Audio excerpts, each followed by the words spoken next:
अयोध्या में 22 जनवरी को रामलला की प्राण प्रतिष्ठा होनी है। इंतजार की घड़ियां धीरे धीरे खत्म हो रही है। आज हर तरफ राम की चर्चा है और माहौल राममय हो चुका है।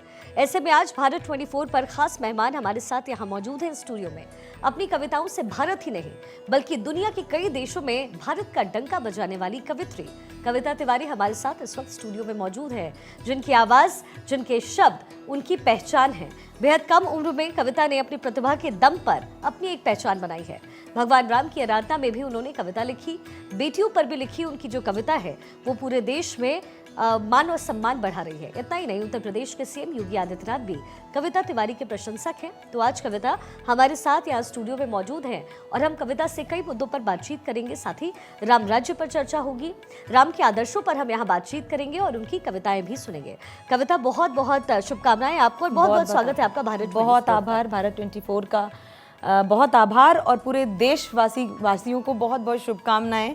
आगामी 22 जनवरी हमारे लिए एक नवीन पर्व की घोषणा हो चुकी है और मुझे ऐसा लगता है कि इस 22 जनवरी के साथ प्रतिवर्ष हमें एक नया त्यौहार मिल गया है। मैं इस त्यौहार की पूरे भारतवर्ष को बहुत बहुत शुभकामनाएं दे रही हूँ। और कविता, जैसे कि मैंने आपका परिचय अपने दर्शकों से अभी करवाया, आपकी जो कविताएं हैं मैंने खुद भी सुनी और ऐसा लगा कि वो बस सुनते जाओ।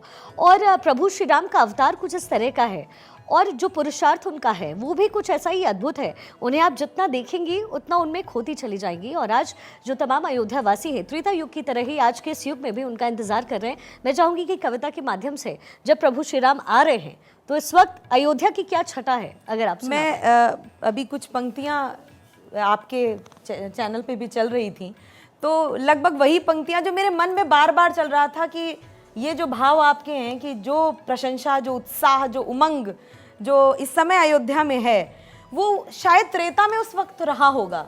दीपोत्सव जैसी वो धूम जो इस वर्ष महसूस हो रही है वो संभवतः त्रेता में ही महसूस हुई होगी। त्रेता से के बाद अब जाके हमें वो खुशियां मिली हैं।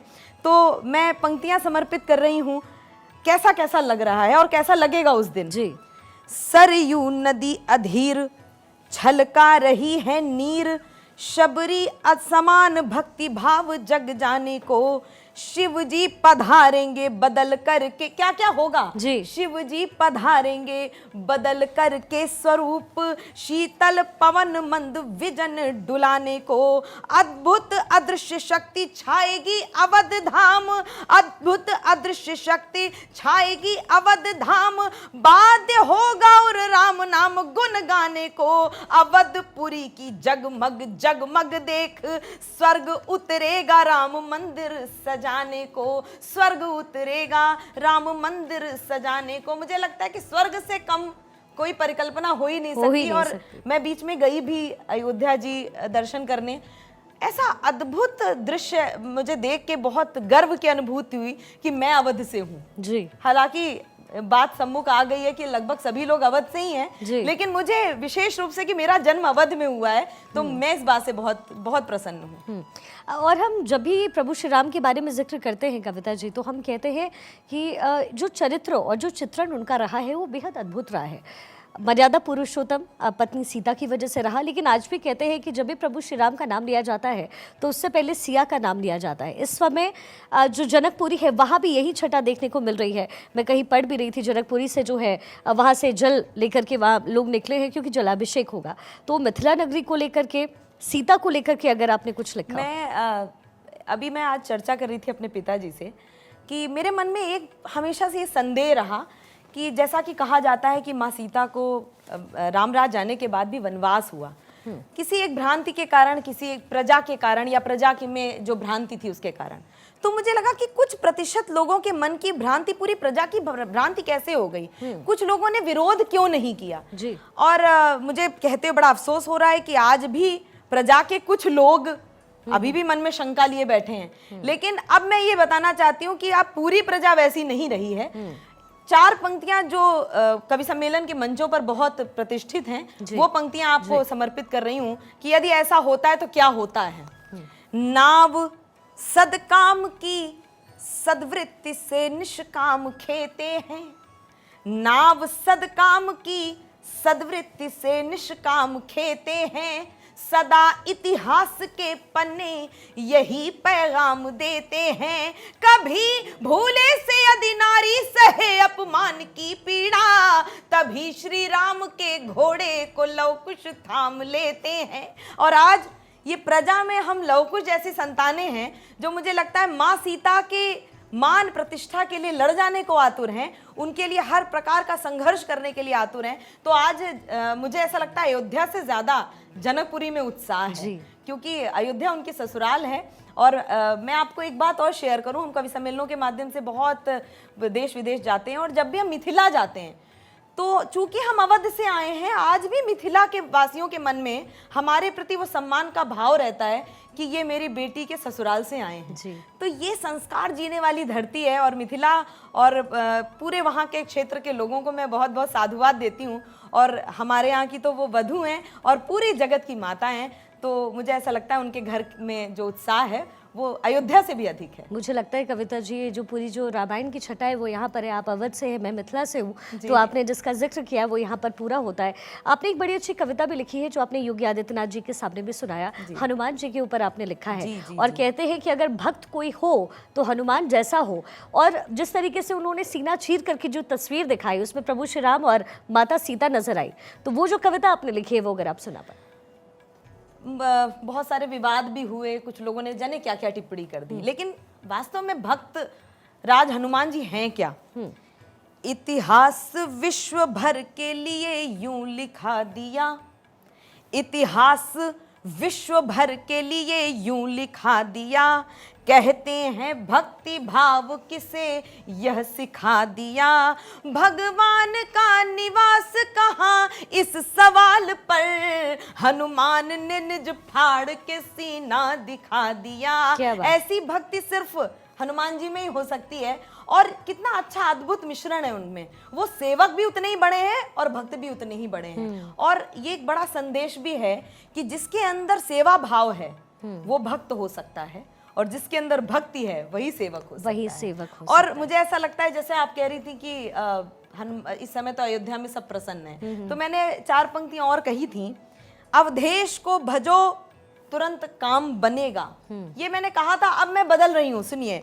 अवधेश को भजा तुरंत काम बना है, अवधेश को भजा तुरंत काम बना है, भगवान के भजन का भाव नाम बना है, सब लोग मगन हो रहे हैं आज अवध में, हनुमान जी मगन राम धाम बना है।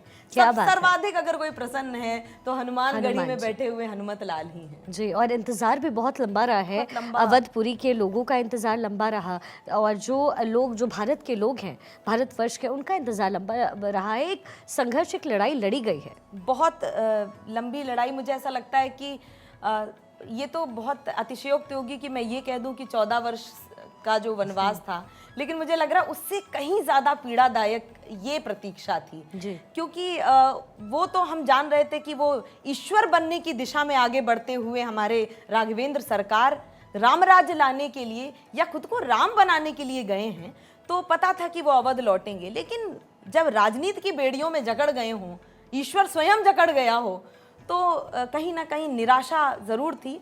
मैं बहुत आभारी हूँ सर्वोच्च न्यायालय की और तमाम शासकों की, तमाम प्रशासन के अधिकारियों की, कि उन्होंने इसको संज्ञान में लिया। और सर्वाधिक तो मैं सर्वोच्च न्यायालय को बहुत बहुत आभार व्यक्त करती हूँ कि इस जगत का न्याय करने वाले उस विधाता का यदि न्याय की कॉपी उन तक पहुंची है तो उन्होंने न्याय करके अपना जीवन सुधार लिया, मुझे ऐसा लगता है। तो मैं उनको भी बहुत बहुत आभार व्यक्त कर रही हूँ एक भक्त होने के नाते से। और हमने एक लंबी प्रतीक्षा जी है, और मुझे ऐसा लगता है कि हमारी प्रतीक्षा शायद शबरी जैसी होगी, तभी राम आ गए हैं हमारे द्वार पर। तो और क्या कुछ आपने प्रभु श्री राम के ऊपर लिखा है? क्योंकि जैसा कि मैंने आपसे कविता जी कहा, प्रभु राम का जो चित्रण है और आपकी जो कविताएं हमने सुनी है, वो जितना सुनते जाओ वो बस सुनने का दिल करता है। और रामायण को अगर आप पूरा देखें तो अलग अलग चित्रण है, और हर एक जगह प्रभु श्री राम का किरदार आपको ऐसा लगेगा कि आज भी हर एक व्यक्ति अगर बनना चाहे तो प्रभु श्री राम बनना चाहे। कोई पति हो तो प्रभु श्री राम जैसा हो, भाई हो, बेटा हो। नहीं, मैं तो ये कहती हूँ कि राम कथा से हम किसी भी पात्र को ले लें, हमारे लिए राम कथा आदर्श क्यों है? राम कथा आदर्श इसीलिए कि हम किसी भी पात्र को उठा लेंगे, वो आज के वर्तमान में वो आदर्श स्थापित करता है, वो अभी भी मानक है हमारे लिए। किसी भी, आपने भगवान श्री रामचंद्र जी का उल्लेख किया, एक पुत्र कैसा होना चाहिए वो भगवान श्री रामचंद्र जी ने बताया, एक पिता कैसा होना चाहिए वो जनक ने बताया, वो महाराजा दशरथ जी ने बताया, एक भाई कैसा होना चाहिए वो भरत जी ने बताया, लक्ष्मण जी ने बताया, सेवक और भक्त कैसा होना चाहिए वो हनुमत लाल ने बताया, पतिव्रता स्त्री कैसी होनी चाहिए वो माँ सीता ने बताया। और मैं एक बात और कहना चाहती हूँ, जो माँ सीता जी जो पिनाक को उठा लेती हूँ, शिव जी का धनुष उठा लेती हूँ, उनके लिए कोई बड़ी बात नहीं थी कि वो रावण के बंधन में चली गई। ये एक बड़ी लीला है, ये उनकी लीला है, क्योंकि वो पाप से मुक्त कराने के लिए आए थे और उसमें भगवती स्वरूप माँ लक्ष्मी स्वरूप सीता जी ने उनका सहयोग किया है। तो मुझे ऐसा लगता है कि ये जो पति पत्नी का जो संबंध है वो आज के लिए भी आदर्श है कि यदि कोई पति मानक गढ़ने जाए तो उसमें सहयोग पत्नी करती है, और जब पत्नी संकट में हो तो पति कितने भी बड़े पद पर हो वो बिलक बिलक कर पशु पक्षियों तक से रोता है। तो ये मानव स्वभाव को स्थापित करने के लिए, इसीलिए हम मर्यादा पुरुषोत्तम कहते हैं कि पुरुष के रूप में उन्होंने जन्म लिया तो उन्होंने मर्यादा को स्थापित किया। मैंने 4 पंक्तियां कहीं कही और मुझे ऐसा लगता है कि कई विवाद हैं, आपके चैनल से हमें तमाम सूचनाएं मिलती रहती हैं कि 22 तारीख आ रही है, उसके पहले विवाद की एक झड़ी लगी है, शंकाओं की जड़ी लगी हुई है। तो ये शंकाएं आज की तो है नहीं, शंकाएं तो सदियों से होती रही हैं।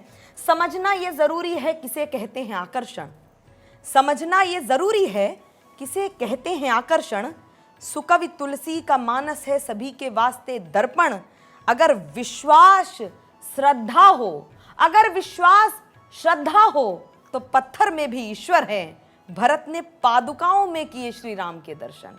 इससे बड़ा प्रतीक ही और क्या हो सकता है। हमने तो पादुका के सहारे राम राज्य की स्थापना कर ली थी, तो आज जो कुछ भी विवाद चल रहे हैं, जो राजनीति हो रही है, मुझे बड़ा दुर्भाग्यपूर्ण लगता है। शंका तो उठनी आवश्यक है, शंका माँ पार्वती के भी मन में उठी थी, तो पूरे संसार को राम कथा मिल गई भगवान शंकर के माध्यम से। तो मैं एक बात कहना चाहती हूँ आपके चैनल के माध्यम से कि शंका यदि पार्वती जी जैसी हो तो दुनिया के लिए, समाधान के लिए राम कथा जैसा एक अमृत मिल जाता है, और शंका यदि जयंत जैसी हो तो आंख फूट जाती है। पहले भी कुछ ऐसे लोग थे राजनीति में, दक्षिण के कुछ लोग थे जिन्होंने ये भी कहा कि राम हुए कि नहीं हुए। तो अब इस तरह की बातें होती रहती हैं, तो मैं उनके लिए आपके चैनल के माध्यम से कुछ कहूंगी जी। पाप के पुंज जिनको घेरे हैं, जो लोग ये कहते हैं कि राम को एक जाति विशेष में बांधना या एक वर्ग विशेष में बांधना या किसी वर्ग विशेष का विरोधी बताना, उनके लिए एक उत्तर है जी। पाप के पुंज जिनको घेरे हैं उनके जीवन में बस अंधेरे हैं, पाप के पुंज जिनको घेरे हैं उनके जीवन में बस अंधेरे हैं, राम का नाम जप अरे मूर्ख, राम तेरे हैं राम मेरे। क्या बात है। राम को कैसे बंधनों में आपने बांध सकते हैं। तो मुझे ऐसा लगता है कि अब शंकाएं अगर हों भी तो वो समाज के लिए प्रेरणा बनते हुए ऐसे जिनका समाधान देश को एक दिशा दे सके, आध्यात्म को एक दिशा दे सके, इस प्रकार की जो शंकाएं हो रही हैं बड़ी व्यर्थ हैं, और मुझे पता है राजनीतिक महत्वाकांक्षा है और इसके अलावा कुछ भी नहीं है। और चलिए, जो लोग मानते हैं प्रभु श्री राम को, और कौन नहीं मानता है प्रभु श्री राम को, चाहे आप खिलाफत करें, लेकिन वो एक कहावत होती है कि आप उन्हें इग्नोर नहीं कर सकते। प्रभु श्री राम एक अद्भुत एक चरित्र और चित्रण रहा है, और जैसा कि अब हम पीछे देख भी सकते हैं, हमने लिखा है राम राज्य। ये जो राम राज्य है कविता जी, यही आज स्थापित हो रहा है, और इसका सपना शायद वर्षों पहले लोगों ने देखा।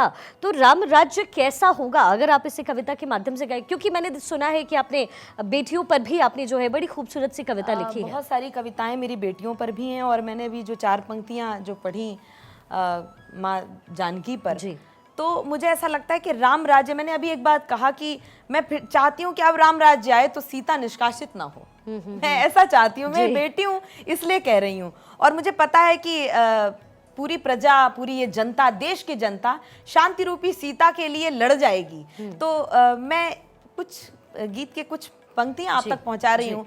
मुझे ऐसा लगता है कि राम राज्य कैसा होना चाहिए, राम राज्य क्यों आना चाहिए, या भगवान का स्वरूप, उनका अस्तित्व क्यों महत्वपूर्ण है। सुने, मर्यादा का मान बढ़ाने क्यों आवश्यक है। आपने कहा कि क्या आवश्यक है, इसमें क्यों आवश्यक है। मर्यादा का मान बढ़ाने, शुचिता जन जन तक पहुंचाने, अहंकार को धूल चटाने, आदर्शों का पाठ पढ़ाने, यानी बुनकर ताने बाने, बिखरी मानवता अपनाने, दीन दुखी की लाज बचाने, करने होंगे सफल बहाने। सुन लो भारत भाग्य विधाता, लखन लाल के अग्रज भ्राता, रवि कुल भूषण दशरथ नंदन, सरयू का तट तुम्हें बुलाता।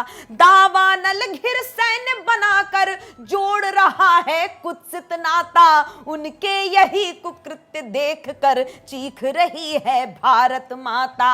अवध पधारे बिना तुम्हारे, कुछ लोगों ने यह भी कहा कि अयोध्या में मंदिर ही क्यों बन रहा, और भी तो कुछ बन सकता है। मैं कह रही हूं अवध पधारे बिना तुम्हारे, अवध पधारे बिना तुम्हारे, संकल्पना अधूरी है, पुनः शिला बन गई अहिल्या, यह कैसी मजबूरी है। कुछ काल्पनिक बताते तुमको, अतः बढ़ रही दूरी है, स्वर्णिम प्रात संदेशा सुनकर हुई शाम सिंदूरी है।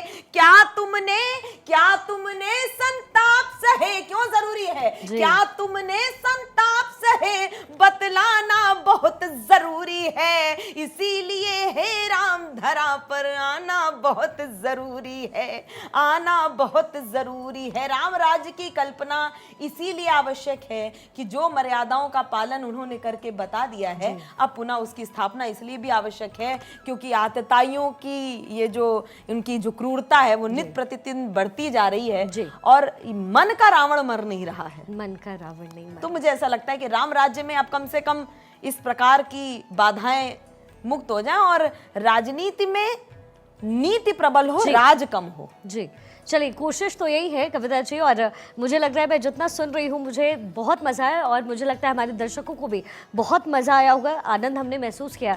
लेकिन समय की थोड़ी कमी है, इसलिए बहुत बहुत शुक्रिया आपका हमारे साथ स्टूडियो में आने के लिए।